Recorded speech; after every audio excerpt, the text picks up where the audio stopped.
Alors je voulais qu'on voit ensemble rapidement 12 choses qu'on a tous vécues sur Facebook. Cette première slide montre que quand je réactualise ma page Facebook, c'est en petite partie pour être au courant des dernières actus de mes amis et en majeure partie pour être sûr que je n'ai pas de nouvelles notifications. D'ailleurs, mon bonheur dans une journée augmente beaucoup quand je reçois une nouvelle notification, mais redescend très vite quand je me rends compte que c'est une invitation pour jouer à Clash of Clans. J'ai remarqué que les demandes d'amis à une fille dépendaient beaucoup de son statut amoureux. Quand elle est en couple, fiancée puis mariée, elle reçoit de moins en moins de demandes, mais ça remonte dès que ça devient compliqué et qu'elle est de nouveau célibataire.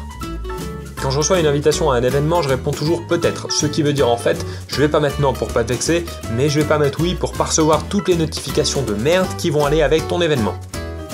Ça, c'est un petit dessin qui résume bien mon anniversaire depuis que j'ai Facebook. Et le pire, c'est que je suis heureux avec ça. On voit avec ce graphique que ce que ma famille plus ma copine plus mon médecin traitant savent de moi est bien inférieur à ce que Facebook sait de moi. Avec les années, mes amis qui disent vouloir fermer leur compte Facebook sont de plus en plus nombreux, mais avec les années, personne n'ose vraiment jamais le faire. J'ai noté aussi que les personnes qui n'ont pas de voyelles dans leur nom de famille sont beaucoup moins nombreuses dans la vraie vie que sur Facebook. Elodie PNL, Vincent JVT, Marine RPS, j'en peux plus. Si la personne avec qui je chatte a vu mon message il y a 1 minute, je me dis qu'elle va répondre dans pas longtemps. Si elle l'a vu il y a 5 minutes, je me dis qu'elle doit être occupée. Et si elle l'a vu il y a 2 jours, là j'en veux un peu plus. Un peu. Ça c'est le temps que je passe à explorer le profil d'un nouvel ami. Et ça c'est le temps que je passe à épier le profil d'une nouvelle amie.